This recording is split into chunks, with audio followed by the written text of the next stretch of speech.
What the hell, Tyrone? 3 years? It took you 3 years to get to the next part of these videos? Um, Sorry. I've been caught up with so much. Oh, just because it doesn't have Pokemon in its name or Dragon Ball Z, you just push it aside, don't you? Look, Ryuk, I'm sorry. I should have killed you when I had the chance. Look. I'm sorry. But, hey, on the bright side, I'm finally doing the second part of the Death Note review, and I have one more until the entire series is reviewed. So there you go. Whatever, just get on with it. You still suck.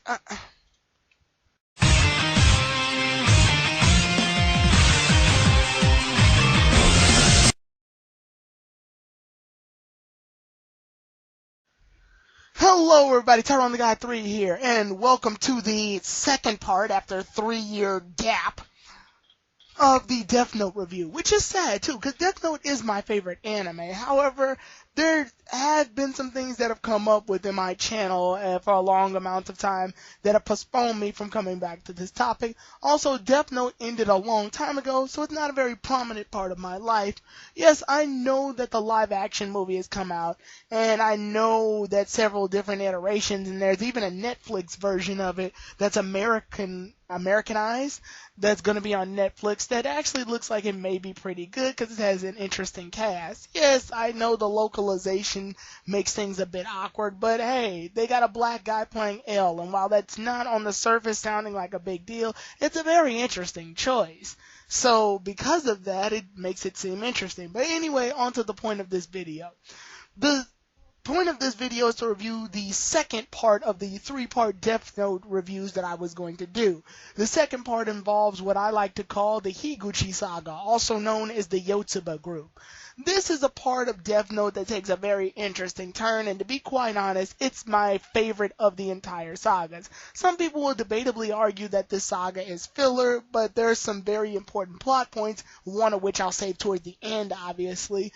But there's some very important things in this saga that make it very interesting, and also there's some things I like about this saga that just couldn't come out of the other 2 sagas of Death Note that I really grow to appreciate about the series as a whole. I really love Death Note. I know I won't show it as much as Pokemon and Dragon Ball Z on this channel, but Death Note has a very special place in my heart as being the second favorite anime, only being topped by Dragon Ball Z. I love the idea of a intellectual human chess game between a serial killer and a detective using all of the resources that they have within the city in order to solve cases and make things very interesting so that you're always on edge. It's a form of strategy every time that always gets me excited each time I see each episode. However, the only problem with Death Note is that Death Note doesn't really explode a lot because unlike other animes, it's not really a shonen anime. I mean, yeah, it's shonen within the sense that it was actually in Jump Stars for the DS, and it was even in the Shonen Jump mangas for a very short amount of time. Death Note doesn't show to be one of those big brawl with your fist type animes who uses the power of friendship or love or super anime awesomeness in order to make things exciting. It's just a simple one man outsmarted another in this point of the entire series, and thus people die because of the circumstances. But with all of that out of the way, the Yostuba arc. The Yostuba arc is the second arc within the Death Note series, and it's a very interesting arc due to the fact that it allows us to see things from several different perspectives. Jumping off of what I said last time in the Death Note saga with the Kira saga, what has happened basically is a short amount of time gap between this and the Yostuba arc. What has happened basically is that Light and Misa are now free to go. Well, not exactly. Light and Misa are free, however, they're still suspected. And because of this, they have to stay around the task force while they try to solve the Kira case just to prove their innocence. Because at this point, since Kira has gone around killing people again, they are ought to investigate other people of being Kira since Light and Misa were interrogated for most of the first arc. So since Light and Misa are now joining the task force, they have to stick around, which leads to some very interesting moments between both Light and L. I say this mostly because this is the first time we get to see Light and L actually work together in the task force in order to find someone who is potentially Kira. I really liked the concept of this idea, and I kind of wish the entire series was just Light and L solving various cases. I mean, those two combined with their intellect can make anything possible, and Light definitely contributed a lot to the task force in order to find Kira, whoever Kira was at the time. And because of this, we also got to see task force members do various things. We even got an episode where Matsuda was able to do a very good job in his part of the case because he was able to contribute a lot. Not only did he serve to be a quote-unquote eyewitness to Kira killing someone and saying that he met Kira in person even though he really didn't, he also got to find out several amounts of information by doing surveillance along with Misa and the rest of the girls while they were partying along with the Yostuba group. The Yostuba group is a very interesting member of people, by the way. The Yostuba group is the main group of suspicion,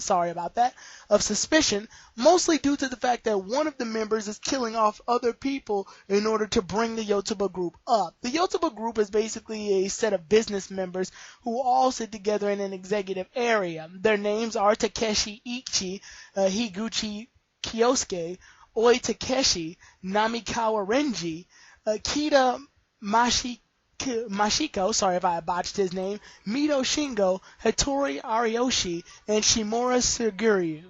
These members were made specifically by the maker of Death Note in order to cause suspicion for not just Light and L, but the viewer as to who exactly could Kira be. That's one of the reasons that the Yostuba group was basically invented, because we as people already knew who Kira was when it was Light versus L. Light was Kira, with Misa being the second Kira, but with this one it adds a touch of mystery. No one knew who Kira was, so it brought off a lot of suspicion on who exactly could be killing all of the other people.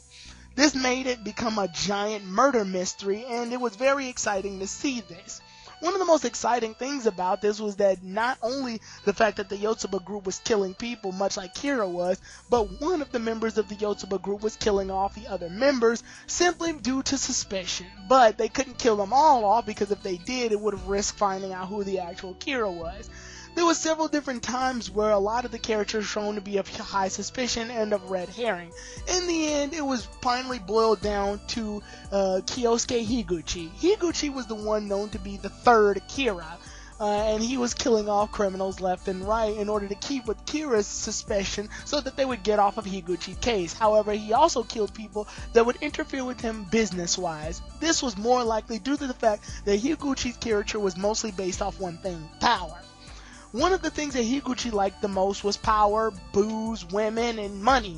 You know, the basic male needs. And because of this, Higuchi could get all of those things by using the Death Note to kill off anything that got in his way. This brought him up as suspicion several different times. However, thanks to Misa and being revealed the Death Note by Rem by touching a scrap of paper, Misa was able to figure out that Higuchi was Kira.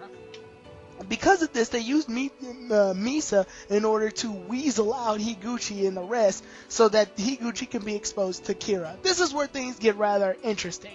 Also, Sakura TV gets very involved in a lot of the events that happened during this arc. The reason such a being is because Sakura TV had interviews with several members of the Yostuba group as well as members who thought that they had witnessed Kira actually killing people. This brought up a lot of suspicion.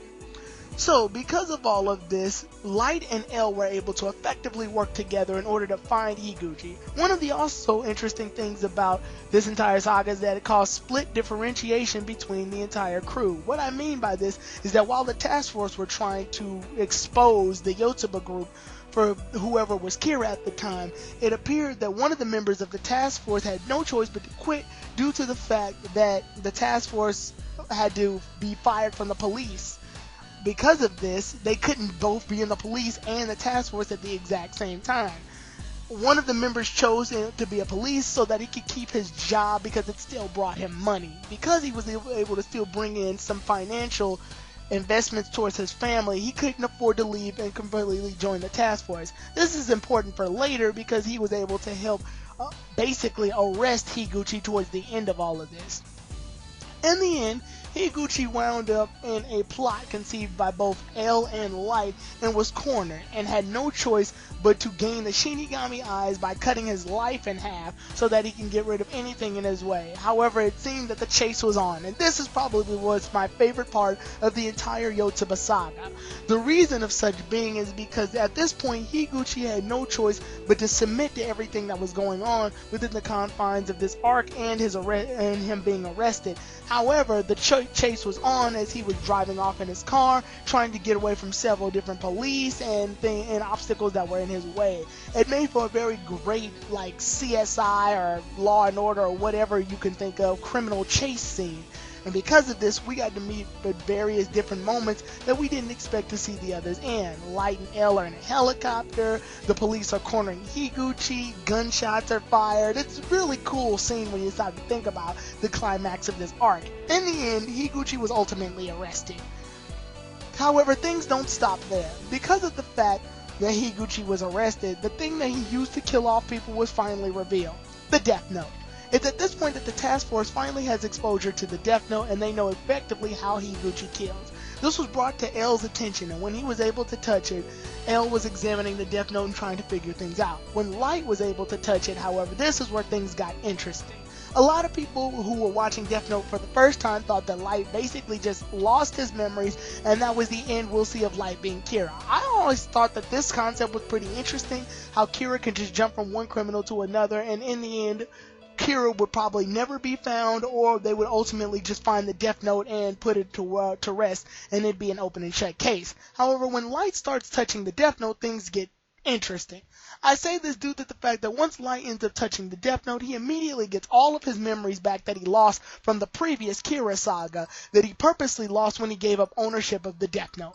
Because Light has the memory of all of these things at once, he's able to remember everything from the point of the beginning of the series all the way up till now, and he realizes his goal that he still wants to be Kira and bring to the new world.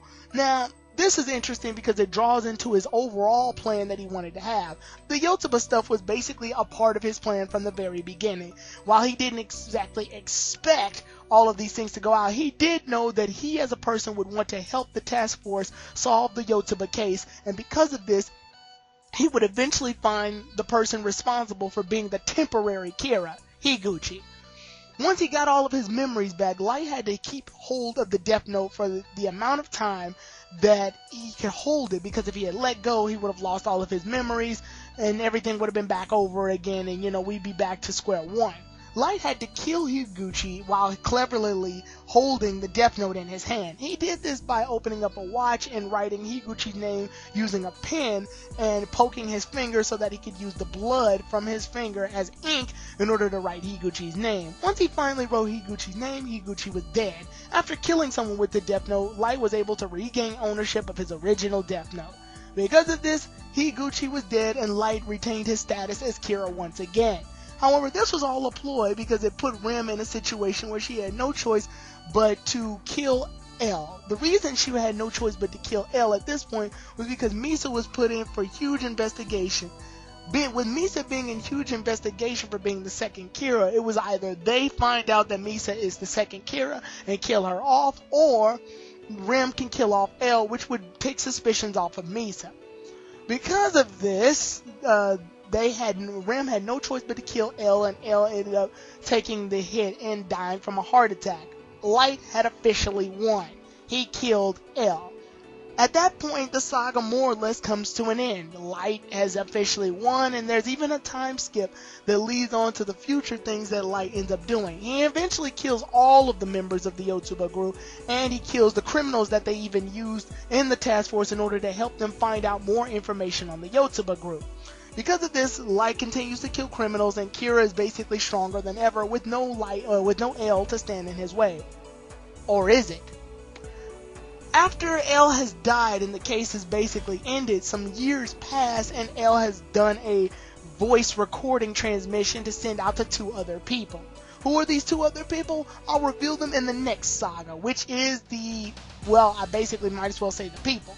The Near and Mellow saga, or basically the final saga of Death Note.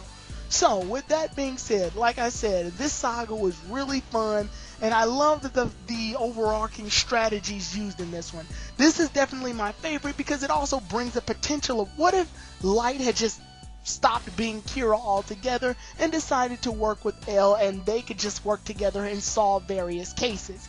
The concept is really interesting, and I thought that this would make for an interesting series. At first it was a hard pill for me to swallow, only due to the fact that I was so used to Light being Kira that him not being Kira sort of threw me off. I had to process what was going on when Light was no longer Kira, because I just had to remember to myself that Light's no longer using the Death Note. He doesn't even have memories of the damn thing, let alone how to use it. So it kind of made me upset that someone who had such intelligent prowess had to give up ownership of the Death Note in order to be taken off of suspicion of being Kira. In a sense, it almost looked like L had won, defeating Kira overall. Yeah, he defeated Higuchi, but I mean just defeating Kira as a character. However, all those things changed, and it actually made me respect Light a lot more when he gained his memories back and was able to kill L. Yeah, it was kind of upsetting to see the loss of such a great character, L, but it was pretty exciting to see that Light had thought of things basically 5 moves ahead, and an ultimate plan that I thought was just sadistic and very cunning of Light's character. So, one of the other things I like about the Yostuba group, like I said before, was that it gave the audience chance in order to figure out who exactly is Kira. Because of this, it was just a very whodunit type of deal, and I really loved sitting at the edge of my seat each time in order to figure out and dissect more of the Yostuba group. There's some members in the Yostuba group that aren't that interesting, however, Nimikawa as well as Kita have definitely brought some things that made the Yostuba group definitely stand out from being just a bunch of guys that could potentially be Kira. So, yeah, in the end, Higuchi was the most obvious one, but that was basically following into a part of Light's plan, to pick someone who would be money hungry and greedy to get his way in order to be Kira, to make Kira easier to find between both Light and L. So, with that said, go check out Death Note if you haven't, and watch up to this point, it's really good. Now, as far as the other saga that comes after it, you'll have to hear my thoughts when I review it. So, with that said, I'll see you all then, everybody. Tyrone the God 3, out. Are you going to actually do that one? Yes, I will do it soon. Don't worry.